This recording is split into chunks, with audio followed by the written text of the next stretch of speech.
नमस्कार बच्चों, क्या हाल चाल? सब ठीक ठाक? आप सबका स्वागत है मेरे YouTube चैनल पे। आशा करता हूँ कि जो कक्षा निरंतर देख रहा है उसको कक्षाएं अच्छी लग रही होगी। तो आज हम पढ़ेंगे हरियाणा सामान्य ज्ञान, बोले तो हरियाणा जीके। और हरियाणा जीके में हमने जो है कल पढ़ा था हरियाणा वैदिक काल, और आज हम पढ़ने का काम करेंगे महाभारत काल यानी उत्तर वैदिक काल। तो आइए शुरू करते हैं हरियाणा में उत्तर वैदिक काल कि आप पढ़ांगा हरियाणा में उत्तर वैदिक काल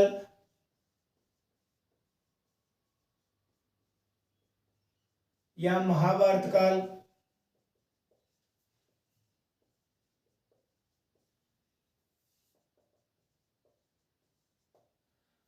महाभारत काल आंगो दोनों को की एक ही बात है दोनों। और आंगो समय काल के माने जाए, आंगो समय काल माने जाए 900 ईस्वी पूर्व 600 ईस्वी पूर्व तक। और 900 ईस्वी पूर्व 600 ईस्वी पूर्व तक आंगो समय काल माने जाए। किंग अनुसार माने जाए तो एक प्रोफेसर है रोमिला थापर। रोमिला थापर जो है जेएनयू की प्रोफेसर थी, कि आगे जेएनयू की प्रोफेसर है। और रोमिला थापर जेएनयू यूनिवर्सिटी जानो यो जवाहरलाल यूनिवर्सिटी बहुत ज्यादा विवाद में रहा है यूनिवर्सिटी। तो इन कौन जाने, सारे जाने। तो इनकी एक प्रोफेसर है प्रोफेसर रोमिला थापर बन के गए कि महाभारत काल वो जो समय काल है नहीं वो 900 ईस्वी पूर्व 600 ईस्वी पूर्व है। और अन कौन गए आई बात कर मानी HSSC Haryana staff selection commission ने इनकी बात मानी और वो ही उत्तर दियो। तो अपन के याद रखना है कि महाभारत काल वो समय के 900 ईस्वी पूर्व 600 ईस्वी पूर्व है। अब महाभारत जो है इनको नामकरण भी होयो होगो। इनको पहला नाम के हो जय संहिता,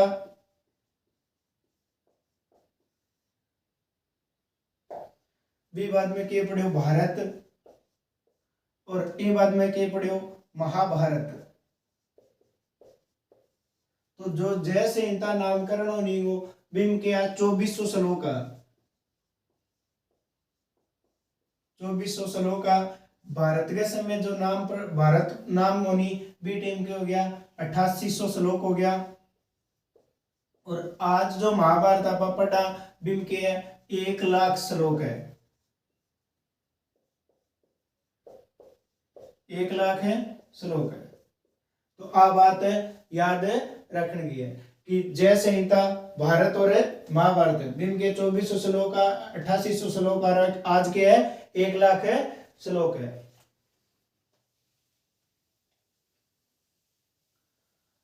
अब जो महाभारत है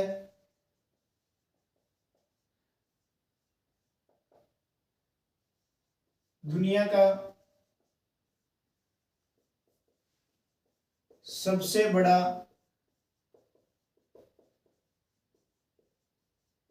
लिखित महाकाव्य है भाई, कि दुनिया को सब बड़ो लिखित महाकाव्य कौन सा है तो क्या है महाभारत है। आगे बात सुनने, महाभारत दुनिया को सब बड़ो लिखित काव्य है। और महाभारत को युद्ध जो है महाभारत का युद्ध जो है 900 ईस्वी पूर्व माना जाता है, कि महाभारत का युद्ध जो है 900 ईस्वी पूर्व है। ओ भी किंग अनुसार माने जाए प्रोफेसर रोमिला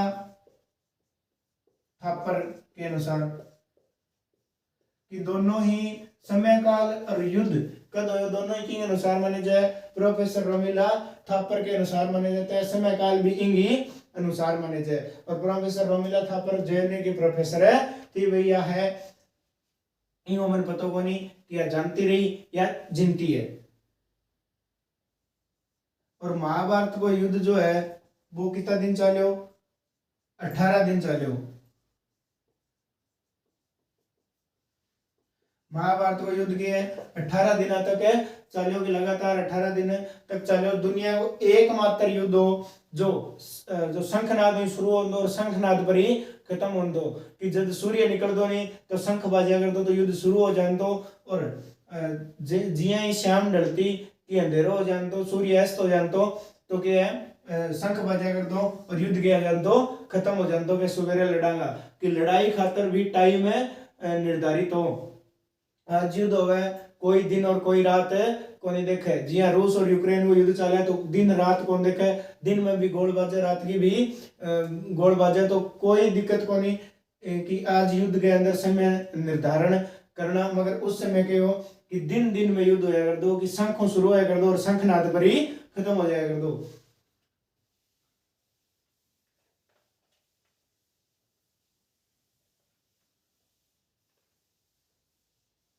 अब युद्ध जब होगा नहीं तो बिन कोई दूसरो व्यक्ति ने वो टाड़न की कोशिश करेगी, युद्ध ना करे, तो पांडवे भी महाभारत को युद्ध टाड़न की कोशिश करी, और भी टाड़न की कोशिश में क्या करियो, कौरवों 5 गांव मांगया कि भाई साहब मैंने तो 5 गांव दे दो, मैं बैठे ही मारो जो है शासन कर लेंगा, हमारी खेती बाड़ी कर लेंगा, अरे आराम जिंदगी जी लेंगा, मैंने कोई दिक्कत को नहीं, मगर कौरव के है मान्या को नहीं, तो युद्ध हो गया। फिर पांडव के भाई थारे भी कुछ नहीं है, तुम्हारे भी कोई दिक्कत को नहीं थे, युद्ध मानो तो मैं युद्ध मना देगा। तो भाई 5 गांव कौन सा कि पांडवों ने युद्ध टालने के लिए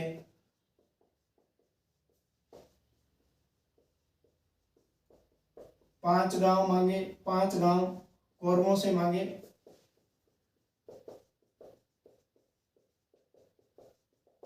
कि बे 5 गांव कौन सा बंग बारह में बात करेंगे। पहलो गांव हो सोनप्रस्थ, दूसरो गांव हो पानप्रस्थ, तीसरो गांव हो बागप्रस्थ,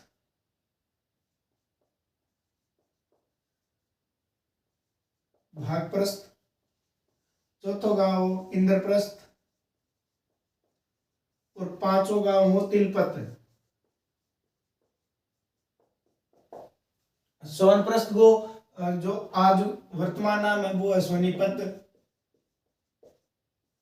पानप्रस्थ को जो वर्तमान नाम है वो है पानीपत, बागप्रस्थ को जो नाम है वो है बागपत, और वो बागपत यूपी में स्थित है। इंद्रप्रस्थ जो है वो है दिल्ली वर्तमान नाम, और तिलपत जो है वो है फरीदाबाद।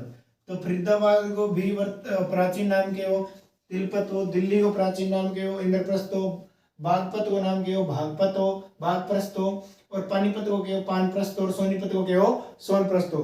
ये 5 गांव जो है पांडवे कौरवों मांगया कि भाई साहब मैंने 5 गांव ये 5 गांव दे दो, मैं मारो अठे शासन कर लेंगा, या मारो जो भी कुछ करना है आराम में अठे 5 गांव में रह लेंगा। मगर कौरव जो है 5 गांव देन नाट गया तो क्या हो गया, महाभारत को युद्ध हो गयो।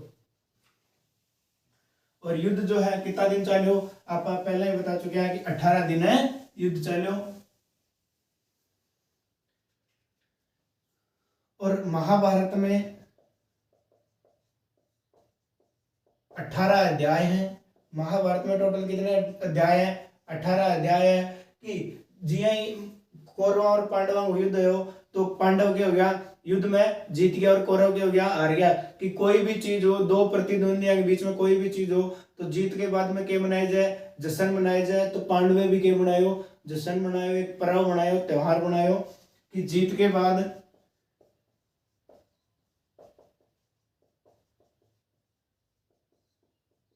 पांडवों ने एक पर्व मनाया और भी पर्व को नाम के हो दिग्विजय पर्व। दिग्विजय पर्व। और हरियाणा में ई पर्व को उल्लेख कठे मिले तो जो दिग्विजय पर्व हो इनको संदेश देने खातर, इनकी बधाई देने खातर जीत गई। पांडवा के अंदर नकुल था और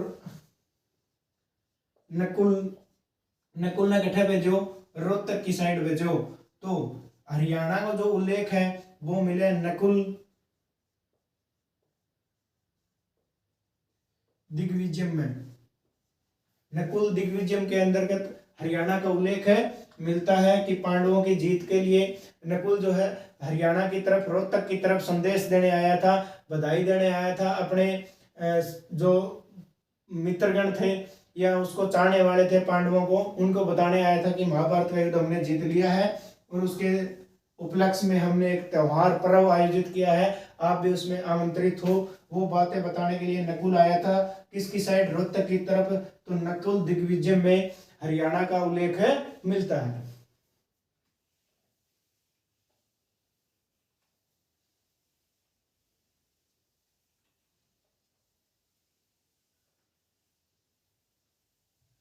अब के वो एक वंश हो परिशिक्षित वंश, महाभारत काल में परिशिक्षित वंश, परिशिक्षित जो हो वो परिशिक्षित वंशकण शुरू करो और परिशिक्षित शुरू करो। और परिशिक्षित जो है वो कौन हो? परिशिक्षित हो भाई साहब अभिमन्यु और उत्तरा का पुत्र था।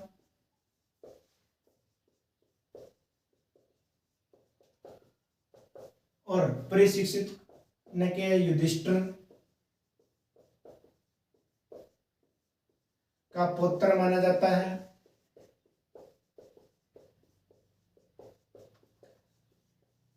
अभिमन्यु और उत्तरा को पुत्र हो और परिशिक्षित ने युधिष्ठिर को क्या माने जाए? पुत्र माने जाए।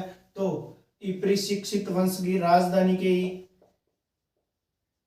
परिशिक्षित वंश की राजधानी हस्तिनापुर।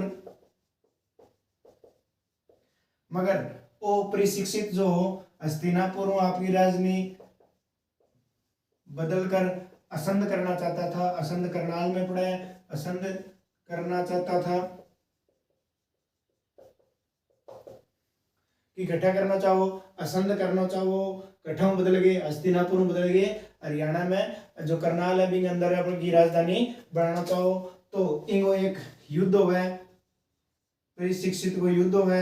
किस आगे? नागवंश सागे, नागवंश वर्सेस परिशिक्षित।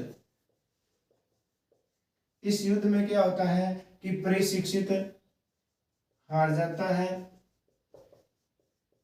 इनकी हो जाए मृत्यु हो जाए युद्ध में, और नागवंश के हैं जीत जाए।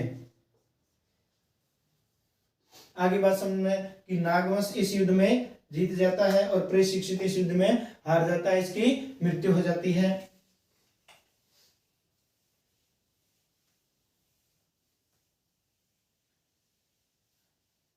तो ये परिशिक्षित युद्ध भी बाद में एक युद्ध शुरू हो गया है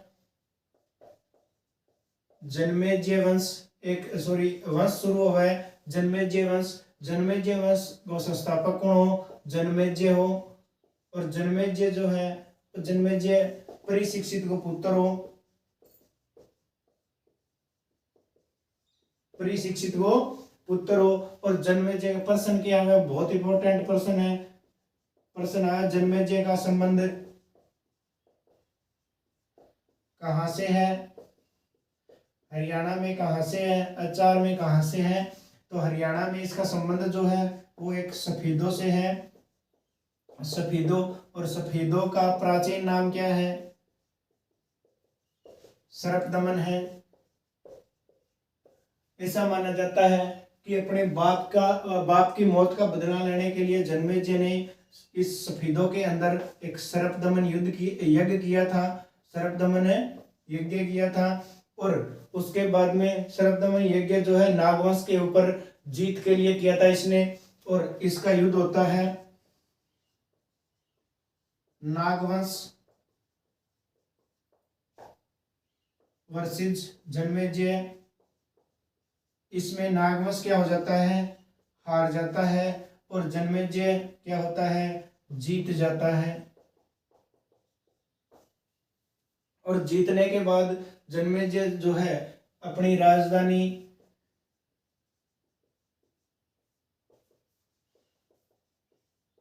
हस्तिनापुर से कहाँ कर लेता है? असंध बना लेता है। भाई पहले राजधानी थी और बाद युद्ध जीतने के बाद में कहाँ कर ली? असंध कर ली। भाई किसने? जन्मेजय ने कर ली।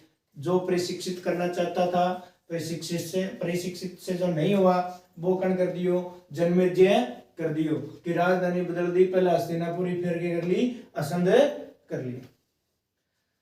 और जन्मेजय जो है इसकी मृत्यु जो है ब्राह्मणों के साथ युद्ध में हो जाती है।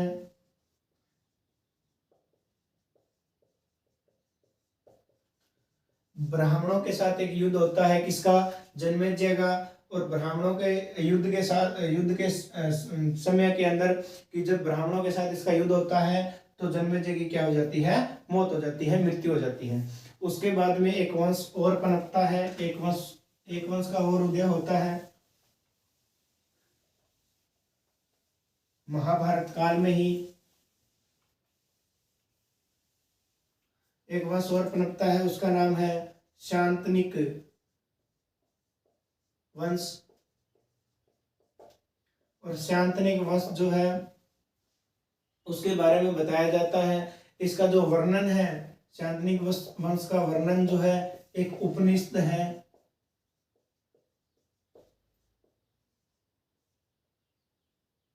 उपनिषद है जिसका नाम है, उपनिषद का नाम है छांदोग्य उपनिषद। इस छांदोग्य उपनिषद में इसका क्या मिलता है, वर्णन मिलता है किसका, शांतनिक वंश का। और ये शांतनिक वंश जो है इसका छांदोग्य उपनिषद में ये भी बातें मिलती है कि इसका अंत जो है,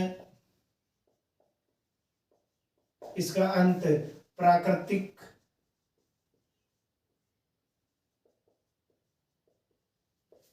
आपदाओं के कारण हो गया कि प्रकृति की आपदा आई, बाढ़ तूफान वगैरह वगैरह जो भी है, जो प्राकृतिक आपदाएं होती है वो आपदाएं आई और उस आपदाओं के कारण शांतनिक वंश का क्या हो गया, अंत हो गया। ये पक्ष के है कि इस छांदोग्य उपनिषद में जो छांदोग्य उपनिषद है उसमें एक और वर्णन मिलता है, एक और उल्लेख मिलता है। छांदोग्य उपनिषद में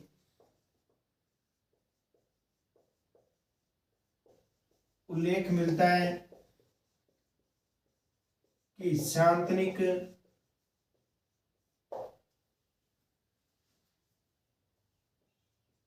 वंश के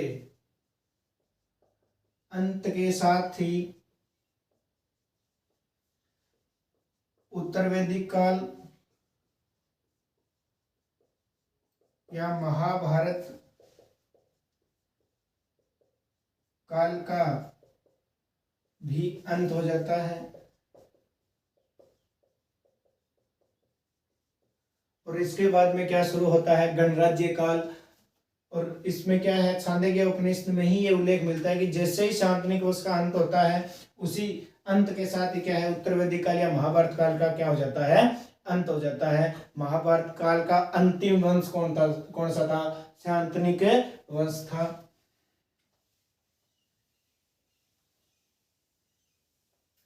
अब बात करते हैं इस उपनिषद की उपनिषद क्या होता है। उपनिषद क्या होता है, तो उपनिषद होता है जी गुरुओं के पास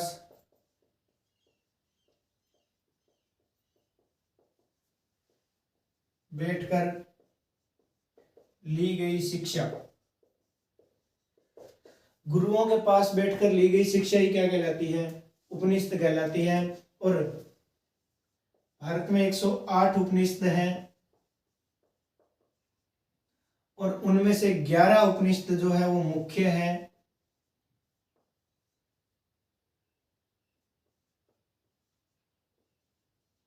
11 उपनिषद कितने हैं, मुख्य है। और आपने एक नाम सुना होगा, सत्यमेव जयते। ये जो सत्यमेव जयते है ये एक उपनिषद है। मुंडक या मुंडका एक ही बात है। मुंडक या मुंडका उपनिषद जो है उसमें से ये शब्द जो है सत्यमेव जयते ये लिया गया है। तो उपनिषद क्या होता है, महाभारत काल। आज हमने पूरा का पूरा महाभारत काल पढ़ा। हरियाणा के अंदर महाभारत काल जो था उसको हमने पढ़ा। तो आज के लिए इतना ही। आगे की कक्षा में हम पढ़ेंगे गणराज्य काल। तो आशा करता हूँ कि आज की क्लास आपको अच्छी लगेगी। अगर अच्छी लगे तो वीडियो को लाइक करें, चैनल को सब्सक्राइब करें। आज के लिए इतना ही, धन्यवाद।